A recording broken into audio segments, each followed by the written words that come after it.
சரி, இப்போ அடுத்து மீண்டும் மோடி தான் ஆட்சி அமைக்க போறாரு அப்படின்றது அவங்க கான்பிடென்டா இருக்காங்க. நாங்க தான் வரப்போறோன்ட்டு. குறைந்தபட்சம் எங்கள் மாநிலத்துக்குள்ளேயாச்சும் நாங்க ஜெயிச்சுக்கிறோம் அப்படின்னு அதிமுக சொல்லுது, நாம் தமிழர் கட்சி சொல்லுது, மற்ற கட்சிகள் சொல்றாங்க. ஆனா மோடியை தோற்கடிக்கிறது தான் எங்களுடைய பிரதான இலக்குன்னு ஒரு கூட்டணி அமைச்சிருக்காங்க. அதுல திமுக ஒரு பிரதானமான கட்சி. அவங்க நீங்க சொல்றத பார்த்தா ஸ்ட்ராங்கா இருக்க மாதிரி தெரியலையே. டிஆர் பாலு மாதிரியான ஆட்கள் வந்து ஏன் அப்படி சொல்றாங்க? வெளித்தட்டில் வைத்து 11 மெடிக்கல் காலேஜஸ் அப்படின்னு சொல்லி எதுக்கு? அவரோட தொழில் இங்க பெரிய அளவுல இருக்கு. கப்பல் விடுறாரு, சாராய ஃபேக்டரி வச்சிருக்காரு, காலேஜஸ் வச்சிருக்காரு. அவருடைய தொழில் சாம்ராஜ்யத்தை காப்பாற்றணும்னா மோடி காலில் விழுந்துதான் ஆகணும்.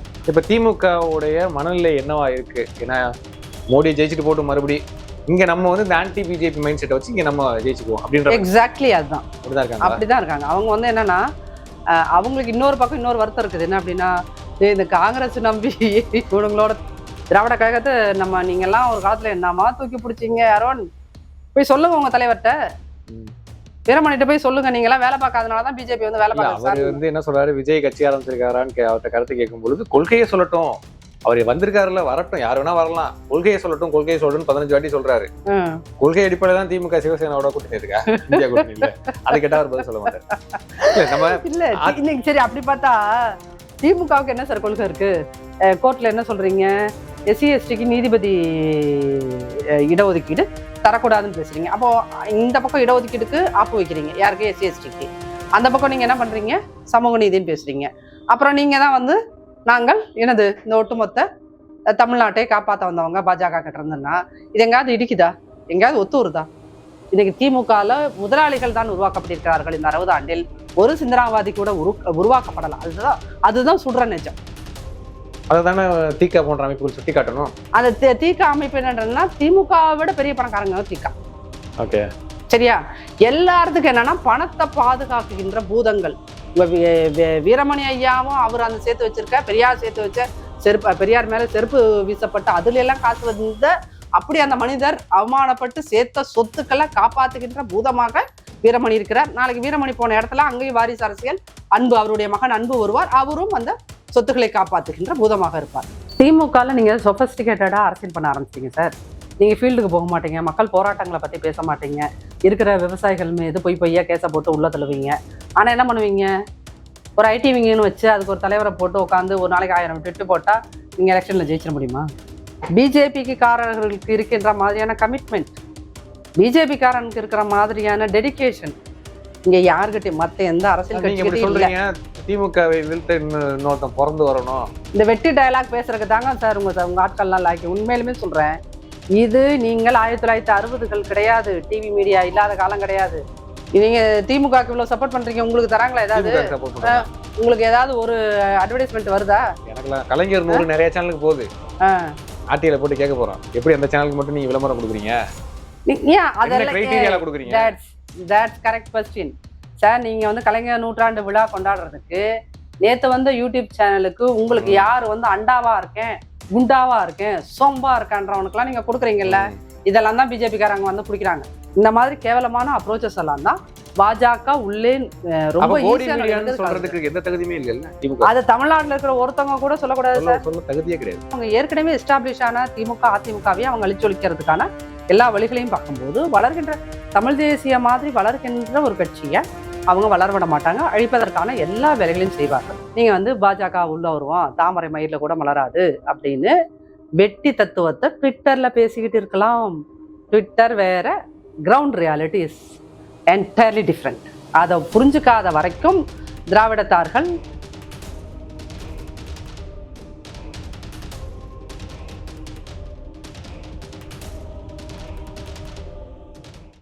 வணக்கம் மேடம். வணக்கம்.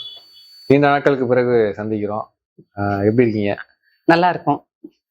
நாடாளுமன்ற தேர்தல் அதனுடைய ஃபீவர் ஆரம்பிச்சிருச்சு. கூட்டணி பேச்சுவார்த்தைகள் 2 கட்சிகளுமே கேட்ஸ் ஆர் ஓப்பன் அப்படின்னு ஏடிஎம்கே சொல்றாங்க. இங்க தொகுதி எத்தனை தொகுதி கொடுப்பாங்கன்னு திமுகவுடைய தோழமை கட்சிகள் பேசிக்கிட்டு இருக்கிறாங்க. பாஜகங்கிற அந்த கட்சியை பொறுத்தளவுக்கு அவங்க யாரை வேணாலும் எப்பட வேணாலும் எந்த நிமிஷத்துல வேணாலும் மிரட்டி சேர்த்துக்கக்கூடிய ஒரு ஜெகஜால கில்லாடிகள் அப்படிங்கிறது இப்ப நீங்க நிதிஷ்குமார் விஷயத்திலேயே புரிஞ்சுக்கலாம். திமுகவையுமா?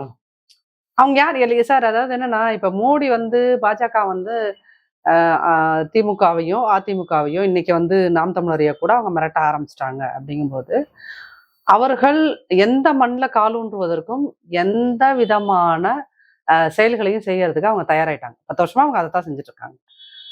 அதுல இப்போ தேசிய அவங்க ஒரு தேசிய கட்சி அப்படின்னாலும் காங்கிரஸ்ங்கிற இன்னொரு பெரிய தேசிய கட்சியா அவங்க கிட்டத்தட்ட என்ன சொல்றது, அதோட உருவையே அவங்க அழிச்சுக்கிட்டு வராங்க. சரிங்களா? இன்னைக்கு அவர் நாடாளுமன்றத்துல பேசுனதோட சாராம்சம் கூட நீ அடுத்த தடவை வந்துட்டேன்னா பாரு அப்படிங்கிற மாதிரி தான். வரமாட்டேன் அப்படிங்கிறதான் அவ்வளோ ஒரு திமிரா, அவ்வளோ ஒரு தெனாவட்டா, அவ்வளோ ஒரு அகங்காரமா சொல்றாரு அப்படின்னா அவங்க எவ்வளவு கான்பிடென்டா இருப்பாங்க. தீய சக்தி தான், அந்த தீய சக்தி எவ்வளவு கான்பிடென்டா இருக்கு. அடுத்து நாங்க தான் அப்படின்றாங்க. அடுத்து நாங்க தான் அப்படிங்கிறத நாடாளுமன்றத்துல அவ்வளவு அடிச்சு சொல்றாருங்க. அதை எதிர்த்து அங்க வந்து பெருசா சவுண்ட் கொடுக்க அங்க ஆட்களே இல்லை அப்படிங்கறதுதான் இந்த உண்மையை வந்து நம்ம இன்னைக்கு ஒத்துக்கணும். பிஜேபிங்கிற ஒரு மிகப்பெரிய சாத்தான், ஒரு காட்ஸில்லா, ஒரு ஏலியன், அந்த மாதிரி நீங்க ஆங்கில படங்கள்ல வர பெரிய ஏலியன் மாதிரி அதை எதிர்த்து போடுறதுக்கு இருக்கிறவன் எல்லாருமே சாதாரண மனுஷனா இருக்கான். அதுதான் இங்க சிக்கலே. அவங்க யூஸ் பண்ற ஸ்ட்ராட்டஜிஸ் அதே மாதிரி நீங்க யூஸ் பண்ணுங்கன்னு அடுத்த கட்சிக்காரங்களாம் நம்ம சொல்ல முடியாது. ஆனா இவங்கள்ட்ட அல்டர்னேட்டிவா ஒரு ஸ்ட்ராட்டஜி இல்லைங்கிற உண்மையை நம்ம ஒத்துக்கணும். ஸ்ட்ராட்டஜி போட்டு ஒரு கூட்டணி அமைச்சாலும் அது உடஞ்சிருது. நீங்க அவங்க அதான் சார் எல்லா இடத்துலயுமே அவங்க அவங்களுக்கான ஆட்களை வச்சிருக்காங்க. அதை நம்ம புரிஞ்சுக்கிறதே கிடையாது. உடைப்பதற்காகவே எல்லா இடங்கள்லயும் அவர்களுக்கான ஆட்களே அவங்க வச்சிருக்காங்க. இப்போ அட்மினிஸ்ட்ரேஷன்லன்னு பாத்தீங்கன்னா கட்சி இல்லாத ஒவ்வொரு மாநில அட்மினிஸ்ட்ரேஷன்ல இன்னைக்கு தமிழ்நாட்டோட IPS IAS அதிகாரிகள்ல எத்தனை பேர் வந்து பாஜக ஆதரவு நிலைப்பாடு எடுக்கிறவங்க இருக்காங்க? பியூரோக்ராட்ஸ்ல நிறைய பேர் இருக்காங்க. இன்னைக்கு அட்மினிஸ்ட்ரேஷன் இவ்வளவு கேவலமா இருக்குன்னா அதுக்கு என்ன காரணம்? திமுக அரசு இவ்வளவு தூரம் கையாளாக்காம இருக்குது அப்படின்னா வெறும் திமுக அரசை மட்டும் விமர்சிப்பதில் ஒரு நியாயமும் இல்லைன்னு நான் நினைக்கிறேன். ஏன்னா அங்க உள்ள இருக்கிற சங்கி அதிகாரிகள் IPS officers and IAS most of them are சங்கீஸ். அந்த சங்கீஸ் இவங்க இங்க இருக்கிறவங்களால, அமைச்சர்களால அவங்கள வந்து ஐடென்டிஃபை பண்ணி தூக்கவும் முடியாத கண்டிஷன்ல இருக்காங்க. ஏன்னா அந்த சங்கி அதிகாரிகள் எல்லாத்துக்குமே எல்லா அமைச்சர்களோட எல்லா ஊழல்களும் அத்துப்படி ரெக்கார்ட்ஸ் வைஸ். இன்னைக்கு ஏன் வந்து இன்னைக்கு ஹைகோர்ட் என்ன சொல்லுது, சுப்ரீம் கோர்ட் என்ன சொல்லியிருக்குது, தங்கம் தென்னன் சொல்லிட்டு ஒரு கேஸ் போட்டிருக்காங்க, எங்க கேஸ் எல்லாம் அவசரமா விசாரிக்க கூடாதுன்னு. சுப்ரீம் கோர்ட் அப்படிலாம் சொல்ல முடியாது, விசாரிக்க தான் செய்யும், அது லீகல் தான், it's not illegal, it's legal போயா அப்படின்ருச்சு. ஏன் அந்த அளவு உங்களோட டாக்குமெண்ட்ஸ் வந்து அவங்கள்ட்ட வசமா மாட்டுது. சரி, இப்போ அடுத்து மீண்டும் மோடி தான் ஆட்சி அமைக்க போறாரு அப்படின்றது அவங்க கான்பிடென்டா இருக்காங்க, நாங்க தான் வரப்போறோன்ட்டு. குறைந்தபட்சம் எங்கள் மாநிலத்துக்குள்ளேயாச்சும் நாங்க ஜெயிச்சுக்கிறோம் அப்படின்னு அதிமுக சொல்லுது, நாம் தமிழர் கட்சி சொல்லுது, மற்ற கட்சிகள் சொல்றாங்க. ஆனா மோடியை தோக்கடிக்கிறது தான் எங்களுடைய பிரதான இலக்குன்னு ஒரு கூட்டணி அமைச்சிருக்காங்க. அதுல திமுக ஒரு பிரதானமான கட்சி. அவங்க நீங்க சொல்றத பார்த்தா ஸ்ட்ராங்கா இருக்க மாதிரி தெரியலையே. கூட்டணி ரொம்ப வலுவிழந்துல கூட்டணி. நீங்க வந்து 2019 வந்து ஒரு மிகப்பெரிய எழுச்சி இருந்தது மக்கள்கிட்ட. சரிங்களா? திமுகவை நம்ம சப்போர்ட் பண்ணணும், பாஜகவை தோற்கடிக்கன்னா அது இவங்க திமுக கூட்டணியால தான் முடியும் அப்படிங்கிற ஒரு நம்பிக்கை மக்கள்கிட்ட இருந்துச்சு. இன்னைக்கு அதே நம்பிக்கை திமுக காரங்கள்ட்டே இல்லைங்கிறதா உண்மை. ஏன் அந்த நம்பிக்கை இழந்துட்டாங்க சார்? நீங்க இந்த இவர்களோட பிஜேபியோட எந்தெந்த இடத்துல எல்லாம் இவங்க ஒத்து போயிருக்காங்க அட்மினிஸ்ட்ரேஷன் வைஸ் அப்படின்னு பாத்தீங்கன்னா, நாங்க வந்து அவரை கூப்பிட மாட்டோம் அப்படின்னு சொல்லிட்டு என்ன பண்றாரு, உதயநிதி போய் டக்கு டக்குன்னு அவர் 2 தடவை பாக்குறாரு. பார்த்துட்டு அப்புறம் இவங்கள போய் மஞ்சள் கலர் நோட்டீஸ் கொடுத்து இன்விடேஷன் கொடுத்து, ஐயா வாங்க ஐயா, எங்க கேலோ இந்தியா விளையாட்டுக்கு நீங்க தான் வரணும் ஐயான்றாங்க. அப்போ தட்டில் வைத்து 15 கல்லூரியில. ஆமா, அவர் உங்க டிஆர் பாலு மாதிரியான ஆட்கள் வந்து ஏன் அப்படி சொல்றாங்க, வெளித்தட்டில் வைத்து 11 மெடிக்கல் காலேஜஸ் அப்படின்னு சொல்ற எதுக்கு? அவரோட தொழில் இங்க பெரிய அளவுல இருக்கு. கப்பல் விடுறாரு, சாராய ஃபேக்டரி வச்சிருக்காரு, காலேஜஸ் வச்சிருக்காரு. அவருடைய தொழில் சாம்ராஜ்யத்தை காப்பாற்றணும்னா மோடி காலில் விழுந்துதான் ஆகணும். இப்ப டிஆர் பாலுங்கிற மனிதர்கிட்ட இருக்கிற காசோ, ஜெகத்ரத்தன் இருக்கிற காசோ, தங்கம் தென்னரசு கிட்ட இருக்கிற காசோ, ஏவா வேலு, நீங்க ஒவ்வொரு மினிஸ்டரையும் எடுத்தீங்கன்னா குறைந்தபட்சம் அவர்கள் எல்லாம் லட்சம் கோடியில் சொத்து வச்சிருக்காங்க. லட்சம் கோடியில, 1000 கோடிகள் கூட கிடையாது, லட்சம் கோடிகள்ல அவங்க சொத்து வச்சிருக்காங்க. அப்படிங்கும் போது நீங்க என்ன பண்ண முடியும்? அப்ப அந்த சொத்தை காப்பாத்திக்கிறதுக்கு துரைமுருகனை விட்டுட்டீங்க. அவர் கதவு திறந்து வச்சிருக்கின்றாரு, வாங்க ரைடு விடுங்கன்றாரு. அப்படி சொல்லலாம் சார். அப்படி இந்த பக்கம் சொல்றாரு துரைமுருகன். அந்த பக்கம் பிஜேபி ஆட்களோட அவர் பேச்சுவார்த்தை நடத்த கொண்டும் இருக்கிறார். இதை சொல்றது ஆதாரம் இல்லாம சொல்றதுனால வழக்கு போடுவேன்னு சொல்லிட்டு இவங்க அச்சுறுத்துவாங்க. ஆனா உண்மை அதுதான். அவர் இங்க பிஜேபி இன்னைக்கு வந்து பிஜேபி கூட என் மேல கேஸ் போடுறாதீங்க, என் வீட்டுக்கு வந்துடாதீங்கன்னு சொல்லிட்டு சமரசம் பேசுகின்றவர்கள் இருக்கத்தான் செய்கிறார்கள். இப்ப வெள்ளம் வந்தது, ஒரு அரசாக திமுக அரசு அதை சரியா கையாளல. திமுக அரசு சரியாக கையாள போது எதிர்கட்சியாக அதிமுக வந்து வேலை பார்க்கல. ஆனா திமுகவும் அதிமுகவும் 2 பேரும் வேலை பார்க்கல, பாஜக காரன் வந்து வேலை பார்க்கல. ஆனா இந்த பிரச்சனையை பெருசுபடுத்தி விடுறோம்.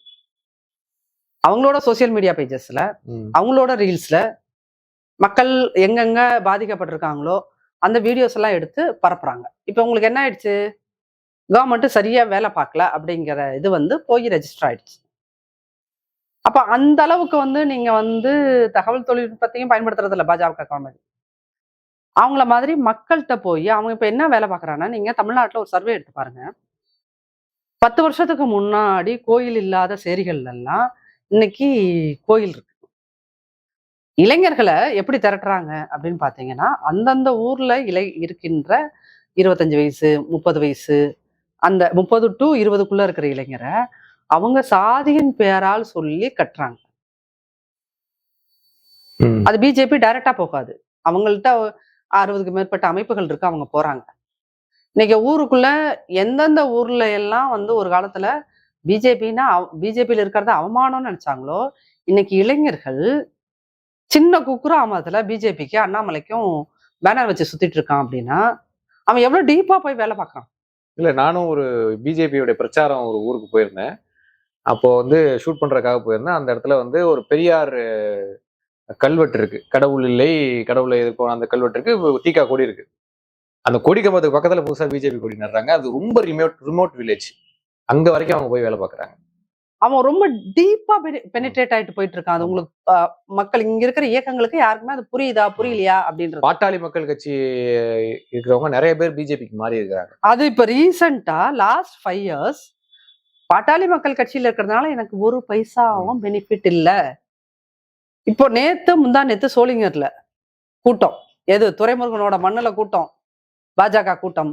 துரைமுருகன் திமுகல கூட்டுற கூட்டத்தை விட பெரிய கூட்டத்தை அண்ணாமலை அங்க கூட்டுறார் சோளிங்கர்ல.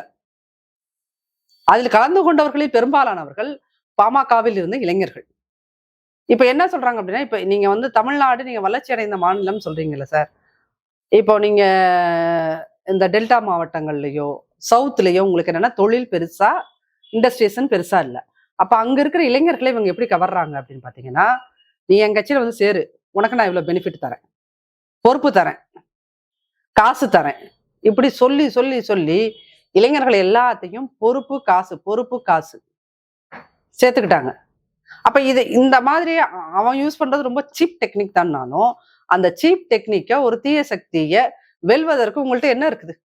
உங்க தீக்க எங்கேயாவது போய் என்னைக்காவது வேலை பார்த்திருக்கா களத்துக்குலாம் போய் ரொம்ப நாள்? அவங்க என்ன பண்றாங்க, அவங்க வந்து பெரிய சேர்த்து வச்ச சொத்தை காப்பாத்துறதுக்கு ஒரு இயக்கத்தை நடத்திட்டு இருக்காங்க. இங்க பிரச்சனையே என்னன்னா, எல்லோருமே அபரிமிதமான சொத்துக்களை வைத்து அதை பூதம் போல உட்காந்து காப்பாத்தணும். அப்ப என்ன அது பிஜேபி என்ன பண்றான், இங்க தமிழ்நாட்டுல பிரச்சனை, எல்லாரும் காலேஜ் வச்சிருக்கியா, எல்லாரும் யூனிவர்சிட்டி வச்சிருக்கியா, இண்டஸ்ட்ரீஸ் வச்சிருக்கியா, வைக்கிறேன்டா அது மேல கையின்னு வராங்க.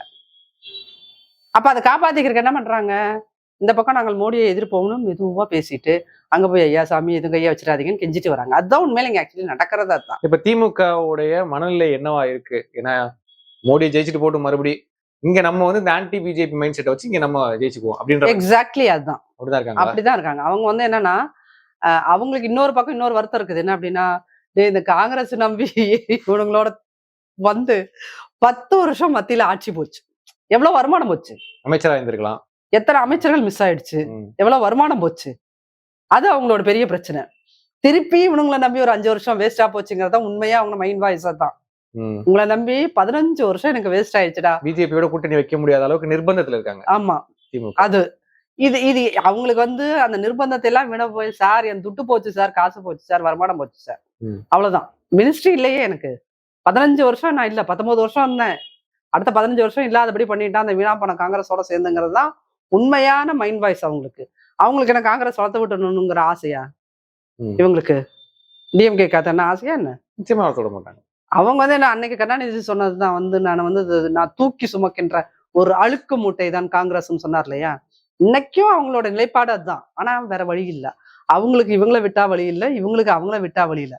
திராவிட கழகத்தை நீங்க எல்லாம் ஒரு காலத்துல என்னமா தூக்கி பிடிச்சீங்க, யாரோ போய் சொல்லுங்க உங்க தலைவர்கிட்ட, வீரமணிட்ட போய் சொல்லுங்க. நீங்க எல்லாம் வேலை பார்க்காதனாலதான் பிஜேபி வேலை பார்க்க. அவர் என்ன சொல்றாரு, விஜய் கட்சி ஆரம்பிச்சிருக்காரான்னு அவர்கிட்ட கருத்து கேட்கும் பொழுது கொள்கையை சொல்லட்டும், அவர் வந்திருக்காருல, வரட்டும், யாரு வேணா வரலாம், கொள்கையை சொல்லட்டும், கொள்கையை சொல்லட்டும் 15 வாட்டி சொல்றாரு. கொள்கை அடிப்படையில தான் திமுக சிவசேனாவோட கூட்டணி இருக்கா, இந்தியா கூட்டணி இல்ல. அது கேட்டா அவர் பதில் சொல்ல மாட்டாரு. இல்ல இன்னைக்கு சரி அப்படி பார்த்தா திமுகவுக்கு என்ன சார் கொள்கை இருக்கு? சமூக நீதி கொள்கைன்னு, சமூக நீதி கொள்கைன்னு ஒண்ணு சொல்லுவீங்க நீங்க. நீங்க சமூக நீதி கொள்கை பேசிட்டு போய் கோர்ட்ல என்ன சொல்றீங்க, எஸ்சி எஸ்டிக்கு நீதிபதி இடஒதுக்கீடு தரக்கூடாதுன்னு பேசுறீங்க. அப்போ இந்த பக்கம் இடஒதுக்கீடுக்கு ஆப்பு வைக்கிறீங்க, யாருக்கு? எஸ்சி எஸ்டிக்கு. அந்த பக்கம் நீங்க என்ன பண்றீங்க, சமூக நீதினு பேசுறீங்க. அப்புறம் நீங்க தான் நாங்கள் என்னது இந்த ஒட்டுமொத்த தமிழ்நாட்டை காப்பாற்ற வந்தவங்க பாஜக கிட்ட இருந்ததுன்னா இது எங்காவது இடிக்குதா, எங்கேயாவது ஒத்து வருதா? அப்போ இந்த திமுகவோட இந்த இரட்டை வேஷம் இருக்குல்ல, இந்த இரட்டை வேஷத்தை தான் என்ன பண்ணிடுறான் அண்ணாமலை கேவலமா பேசி உரிச்சு விட்டுறோம். இப்போ இந்த திமுகவோட இந்த அப்ரோச் இருக்கு இல்லையா, ஏமாத்துதல். டாஸ்மாகா நீங்க எதிர்கட்சியா இருக்கும் போது கருப்பு சட்டை போட்டுட்டு கொடியை பிடிச்சிட்டு போராடுறீங்க, வந்தோன்னு பண்றீங்களா இல்லையா? அப்ப இந்த மாதிரி இந்த ரெட்ட வேஷத்தை தான் என்ன மாதிரினா, இவங்க ஒரு தேர்ட் ரேட்டான பாலிடிக்ஸ் பண்ணும் போது தான் அண்ணாமலை மாதிரியான ஒரு தேர்ட் ரேட் பார்ட்டி அதை எக்ஸ்போஸ் பண்ணி விடும் போது, ஐயோ அப்ப என்ன பாக்குறான்னா அந்த 2K கிட்ஸ் எல்லாம் இவர் தான் சரியான ஆளா அவங்களுக்குன்னு அந்த மனநிலைமைய டிஎம்கே தான் கிரியேட் பண்ணி. இப்போ திமுக அதிமுக அப்படின்ற கட்சி ரொம்ப உயிர்ப்போட இருந்தா சித்தாந்த ரீதியாகவும் தொண்டர் படையோடையும் உயிர்ப்போட இருக்கிறது தமிழ்நாட்டுக்கு நல்லது அப்படின்னு ஒரு நாள் நம்ம பேசிட்டு இருந்தோம், தேசிய கட்சிகள் உள்ள வராது அப்படின்னு. இப்போ இவங்க 2 பேரும் ரொம்ப பலவீனப்பட்டிருக்கிறதுனாலதான் பாஜக வளருதா? டெஃபினெட்லி, இதுல என்ன சந்தேகம் உங்களுக்கு? ஆல்டர்னேட் அப்படின்றது இங்க தமிழ்நாட்டுல ஆல்டர்னேட் இது இன்னைக்கு உட்காந்துருக்க இந்த இடத்துல ஒரு தமிழ் தேசியவாதியாகவும் நான் சேர்த்து சொல்றேன், இங்க ஆல்டர்னேட் சித்தாந்தம்னு எதுவும் இல்லை சார். ஆல்டர்னேட் சித்தாந்தம் எது ஸ்ட்ராங்கா இல்லை. திராவிடம் ஆல்மோஸ்ட் காலி, அதை நீங்க ஒத்துக்கணும். ஒரு திராவிட கொள்கையை தூக்கி பிடிப்பவர்களுக்காக உங்களுக்கு இதயம் வலிக்கும், ஆனா நீங்க அதை ஒத்துக்கணும், வேற வழி கிடையாது. திராவிட கட்சிகள்னு சொல்லுங்க, திராவிட கொள்கையை சொல்லாதீங்க. நீங்க திராவிட கட்சியும் சரி, திராவிட கொள்கைகளும் சரி, ஏன்னா நீங்க மதவாதம் 1% உள்ள வந்தாலும் திராவிடத்தை அது ஈஸியா காலி பண்ணிட்டு போயிடும், சரிங்களா? நீங்க அதனாலதான் என்ன பண்றீங்க, திராவிடத்துக்காரர்கள் நீங்களே நாங்க இன்னைக்கு 90% எங்க பார்ட்டியில இருக்கவங்க 90% ஹிந்துஸ்ன்னு வரீங்க இல்லையா? நீங்க என்ன, உங்களுக்கு அல்டர்னேட்டிவா ஒரு சித்தாந்தத்தை வைக்க முடியாத இடத்துல தான் நீங்க என்ன பண்றீங்க, நீங்க ஒரு சாஃப்ட் சங்கியா மாறுறீங்க. நாங்க இந்துக்களுக்கு எதிரி இல்ல, அதான் அந்த ஸ்டேட்மெண்ட் எல்லாமே, நாங்கள் இந்துக்களுக்கு எதிரி இல்லை, அப்புறம் நாங்க 90% ஹிந்துஸ், அப்புறம் நாங்க 550 கோயிலுக்கு குடமுழக்கு நடத்தியிருக்கோம், அப்புறம் நாங்க இந்த 24 மணி நேரம் சிவராத்திரிக்கு ஃபங்க்ஷன் நடத்துவோம், எல்லா கோயில்லையும் எல்லா பூஜையும் பண்றதுக்கு நாங்க எல்லா வசதிகளையும் செஞ்சு தரோம், அயோத்தி போறதுக்கு யார் போக விருப்பப்படுறீங்களோ கவர்மெண்ட்டை உங்களுக்கு அனுப்பிச்சு வைக்கும். இந்த மாதிரி ஸ்டேட்மெண்ட் எல்லாம் என்னது, நீங்க உங்களுடைய திராவிட சித்தாந்தத்திலிருந்து அல்டர்னேட்டிவா இன்னொரு சித்தாந்தத்தை வைக்க தவறிட்ட, இல்ல அந்த மாதிரி சிந்திக்கிறதுக்கு உங்கள்கிட்ட சிந்தனாவாதிகளே கிடையாது. எல்லாருமே என்னவா இருக்கீங்க, முதலாளிகளாக இருக்கிறீர்கள். இன்னைக்கு திமுகல முதலாளிகள் தான் உருவாக்கப்பட்டிருக்கிறார்கள். இந்த 60 ஆண்டில் ஒரு சிந்தனாவாதி கூட உருவாக்கப்படலாம். அதுதான் சுடுற நிஜம். அதுதானே தீகா போன்ற அமைப்புகள் சுட்டி காட்டணும். அந்த தீகா அமைப்பு என்னன்னா, திமுகவை விட பெரிய பணக்காரங்க தீகா. ஓகே, சரியா? எல்லாத்துக்கும் என்னன்னா பணத்தை பாதுகாக்குகின்ற பூதங்கள். வீரமணி ஐயாவும் அவர் அந்த சேர்த்து வச்சிருக்க, பெரியார் சேர்த்து வச்ச செருப்பு, பெரியார் மேல செருப்பு வீசப்பட்டு அதுல எல்லாம் காசு வந்த அப்படி அந்த மனிதர் அவமானப்பட்டு சேர்த்த சொத்துக்களை காப்பாத்துகின்ற பூதமாக வீரமணி இருக்கிறார். நாளைக்கு வீரமணி போன இடத்துல அங்கேயும் வாரிசு அரசியல், அன்பு, அவருடைய மகன் அன்பு வருவார், அவரும் அந்த சொத்துக்களை காப்பாத்துகின்ற பூதமாக இருப்பார். இங்க தமிழ்நாட்டுல உங்களுக்கு சொத்து தான், திராவிட கட்சிகள் சேர்த்து வைத்திருக்கின்ற அந்த சொத்துக்களை காப்பாற்றுவதன் பூதமாக உட்கார்ந்துருக்கிறதுனாலதான் பாஜகங்கிற ஒரு பெரிய ஏலியன் உள்ள வருது, பாஜகங்கிற ஒரு மெகாசை சாத்தான் உள்ள வருது. அப்ப என்ன, பூதத்துக்கும் சாத்தானுக்கும் சண்டை.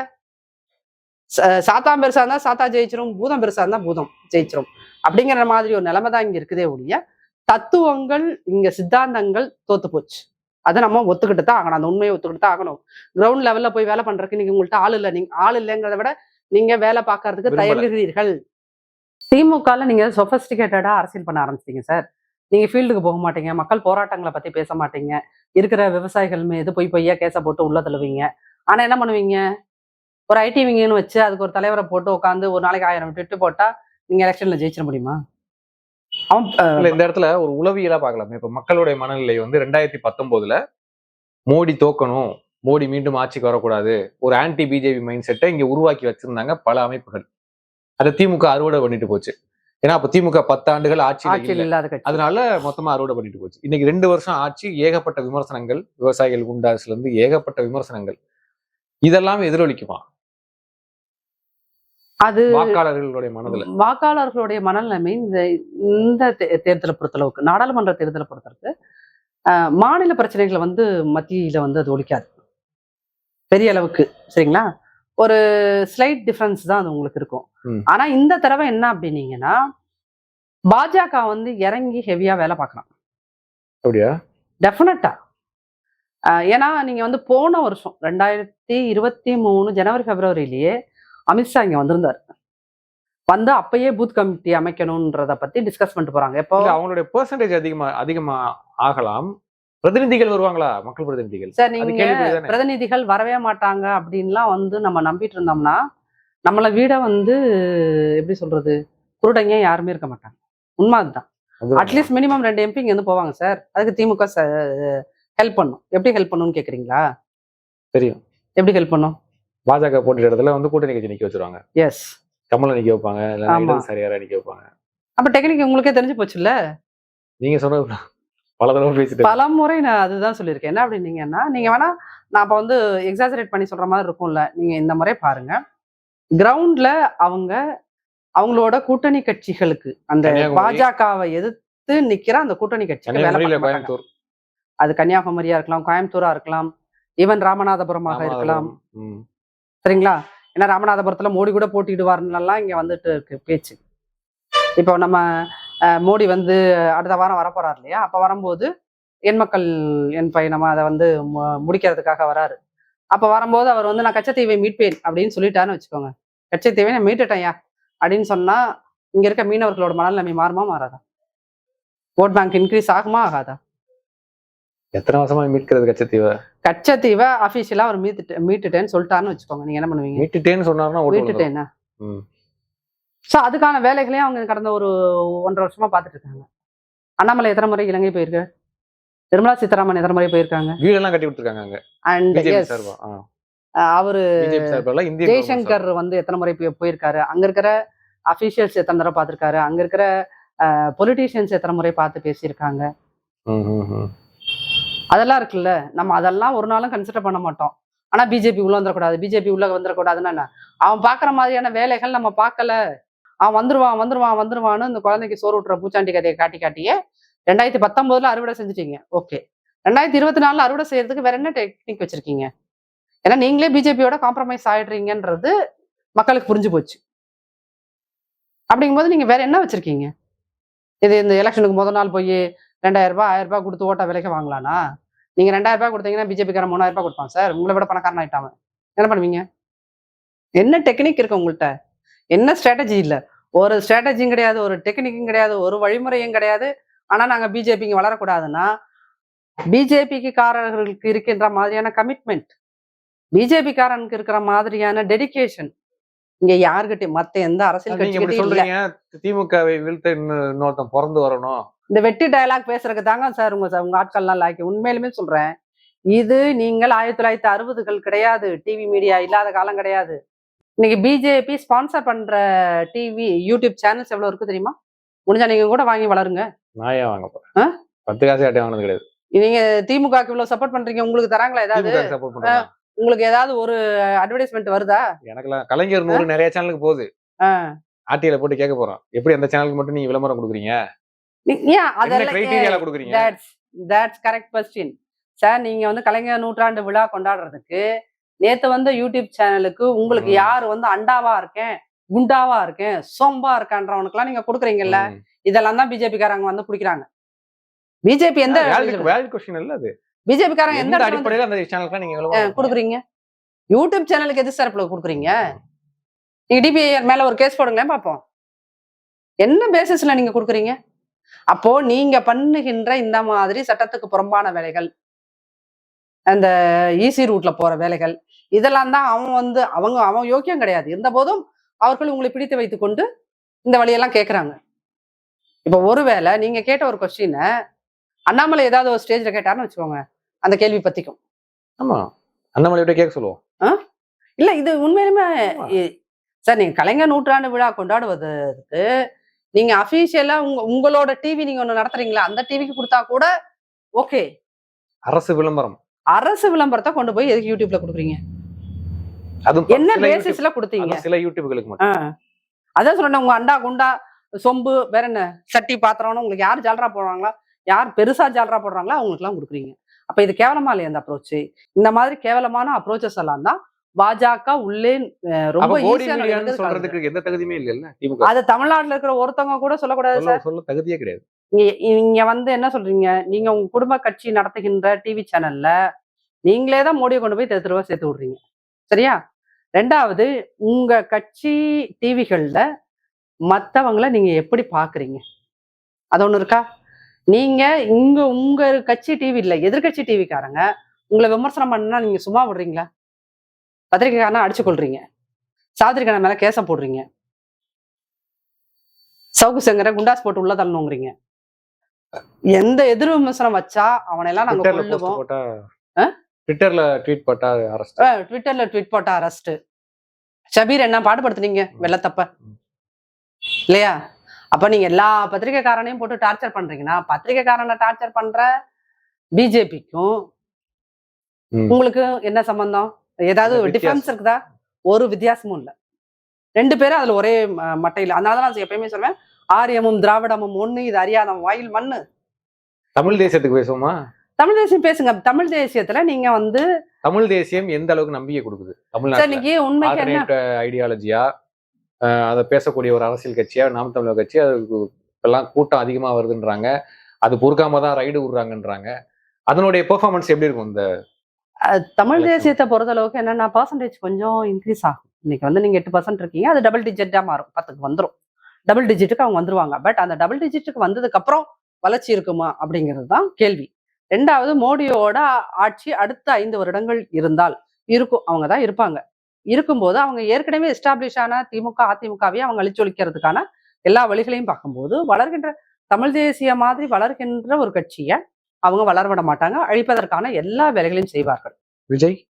விஜய் வந்து அவர் எவ்வளவு தூரம் வந்து பிஜேபியோட சப்போர்ட்டா மாறி போறாரு அப்படிங்கிறத. விஜயும் என்ன பண்ணுவார்னா, திமுகவை திட்டுவார், அதிமுகவை திட்டுவார், நாம் தமிழரை திட்டுவார், விசிகேவை திட்டுவார், ஒருபோதும் பிஜேபி திட்டமாட்டார். பிளவுவாத அரசியலுக்கு நாங்க ஏற்க மாட்டோம்னு அவர் ஸ்டேட்மெண்ட்ல சொல்றாரு. அது பாவம், அவர்கிட்டயே போய் சார் பிளவுவாதம்னா என்னன்னு, இதனையா பக்காவாதமான்னு கேட்பாரு. அவர் அவ்வளோ அரசியல் புரிதல் இருக்கிறவன்னு நினைக்கிறீங்களா? எனக்கு ஒரு 10-15 சின்னத்தை சின்னம்லாம் விரைவில் வெளியிடுவோன்றாங்க. சின்னத்தை ஒரு அரசியல் கட்சி தேர்ந்தெடுக்கவே முடியாது, அது எலெக்ஷன் கமிஷன் கொடுக்குறது. அவ்வளோ கத்துக்குட்டியான ஆட்கள் மாவட்டம் இருக்குன்னு கேட்டா கூட நிச்சயமா தெரியாதுன்னு நான் நினைக்கிறேன். அவ்வளவு கத்துக்குட்டியான ஆலோசகர்கள் அவரிடம் சேர்ந்திருக்கிறார்கள், சரிங்களா? அந்த ஒரு சின்ன சின்ன போராட்டங்களை பண்ணிட்டு தனத்தானே போராளியா நினைச்சுக்கிற பலர் போய் இன்னைக்கு அவரோட ஆலோசகரா ஐடி ஒரு அமைச்சூர் பீப்புளா இருந்தாலும், அமைச்சூர் லீடரா இருந்தாலும் பின்னாடி இருக்க கிரௌடு பெருசு இல்ல. ஆமா சார், உங்க அமைச்சூர் உதயநிதிக்கு பின்னாடி இருக்கிற கிரௌடு கூட தான் பெருசு, இதை விட அது பெருசு இல்ல.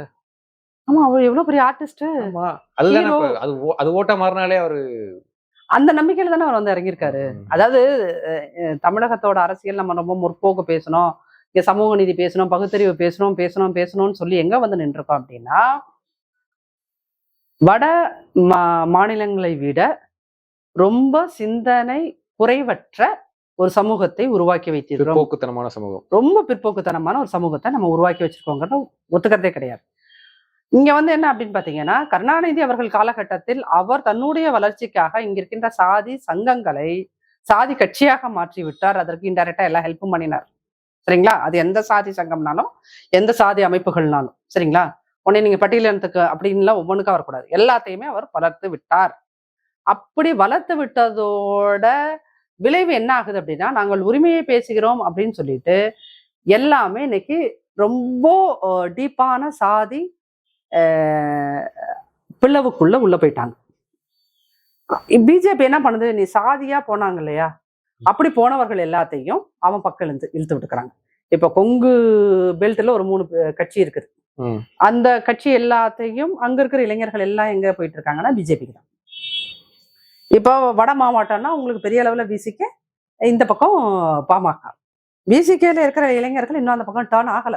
ஏன்னா அவங்க ஒருத்தவங்க தான் இங்க ரொம்ப சத்தமா சனாதானம் பேசிக்கிட்டு இருக்காங்க. அது தலைவர் திருமா இருக்கிற வரைக்கும் சனாதானம் பேசுவாங்க. அதுக்கப்புறம் என்ன ஆகும்? No one can say anything. But PMK வந்து போயிட்டு இருக்குது, நிறைய போயிட்டாங்க பிஜேபி சைடு. உங்களுக்கு அந்த பக்கம் போனீங்கன்னா ஐயாவே டாக்டர் கிருஷ்ணசாமியை பிள்ளைகளை கொண்டு போய் இழுத்து சேர்த்து விட்டார். அட்மிஷன் அவரே போட்டு விட்டார். சேர்ந்துக்கோங்கடான்னு. முடிஞ்சு போச்சா? இனிமேல் என்ன இருக்குது? அங்க அவர்கள் சேர்ந்து விட்டார்கள். ஜான் பாண்டியன் இதெல்லாம் எவ்வளவு பெரிய துயரம். அப்போ இவ்வளோ பேர் அங்க போய் நோக்கி படையெடுத்துக்கிட்டு இருக்காங்க. ஜாதியா போன இடத்தில் தமிழ் மாநிலத்துல இன்னைக்கு என்ன நடந்திருக்கு அப்படின்னா, மக்களை சாதியாக பிளவுபடுத்தி விட்டார்கள். அதில் கருணாநிதி அவர்களுடைய பங்கு மிகப்பெரியது. இந்த இடத்துல சாதியா பிரிஞ்சிருக்க மக்களை தமிழ் தேசியம் என்கின்ற ஒற்றை தத்துவத்தை பேசி திரட்டுவது என்பது தமிழ் தேசியம் பேசுகின்ற எல்லோருக்குமே அது இன்னைக்கு சேலஞ்ச். சரிங்களா? இப்போ நாச்சியார் சுகந்தி தமிழ் தேசியவாதியா இல்லது அவர் பிறந்த இனம் சார்ந்து சத்தமா பேசுறா ஆளா அப்படின்னு கேட்டீங்கன்னா எனக்கே கன்ஃபியூஷன் தான் இருக்கு. ஏன் அதுல என்ன கன்ஃபியூஷன்? ஏன் அப்படின்னு கேட்டீங்கன்னா, இல்ல சாதி பெருமை பேசுவதில்லை. தமிழ்நாட்டுல எனக்கு எதிரான அட்ராசிட்டிஸ் நிறைய நடக்கும்போது நான் பேசுகின்ற தமிழ் தேசியமே எனக்கு வந்து ஆதரவா நிக்கலையே சார். அப்படிங்கும்போது நான் எங்க போறது? தமிழ் தேசியத்துக்கு போறதா? நான் பிறந்த சமூகம் இங்க சாதி ரீதியா ரொம்ப ஒடுக்கப்படுது இந்த திமுக ஆட்சியில அப்படிங்கிறதுனால நான் சாதிக்கு சப்போர்ட் பண்ணி பேசுறதா? அந்த கன்ஃபியூஷன் என்ன மாதிரி ஒரு பத்திரிகையாளருக்கு இருப்பது போலவே இங்க பல ஆக்டிவிஸ்டுக்கு வந்திருக்கு,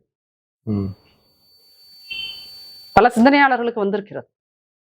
அதனாலதான் இங்க பெரிய கவிஞர்களாக இருந்தவர்கள், எழுத்தாளர்களாக இருந்தவர்கள் சாதி மேடைகள்ல போய் அங்கங்க உட்கார்றாங்க. இங்க இருக்கிற அமைச்சர்கள் அவங்கவுங்க சார்ந்த சாதி சங்கங்கள்ல போய் உட்கார்றாங்களா?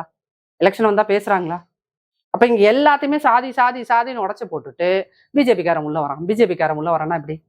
அப்ப இங்க வந்து தமிழ் தேசியம்ங்கிற தத்துவமும் பெரிய அளவுக்கு வளர்வதற்கான வாய்ப்புகளை இந்த சாதி உருவாக்கவில்லை. திராவிடம் தன்னோட சுயநலத்துக்காக, குறிப்பாக ஐயா கருணாநிதி அவர்கள் சாதி சங்கங்களை தீனி போட்டு வளர்த்த காரணத்தினால் அவை இன்னைக்கு சாதி கட்சிகளாக மாறிவிட்டதனால் அவை பல இன்னைக்கு பின்னாடி போக ஆரம்பிச்சிச்சுன்னா பாஜக பக்கம். அப்படிங்கும்போது இந்த 60 ஆண்டு கால திராவிட ஆட்சி, குறிப்பாக திமுக ஆட்சி, ஜெயலலிதா அம்மையார் இருந்திருந்தால் இவ்வளவு தூரம் நடந்திருக்குமான்றது தெரியல. குறிப்பாக திமுக ஆட்சி பாஜக என்ற கட்சியை தெரிந்தும் வளர்க்கிறது, தன்னுடைய தவறான நடவடிக்கைகள் மூலம் தெரியாமலும் வளர்த்து விட்டது அப்படிங்கிற உண்மையை ஒத்துக்காத வரைக்கும் நீங்க வந்து பாஜக உள்ள வருவான், தாமரை மயிர்ல கூட மலராது அப்படின்னு வெட்டி தத்துவத்தை ட்விட்டர்ல பேசிக்கிட்டு இருக்கலாம். ட்விட்டர் வேற, ground reality is entirely different.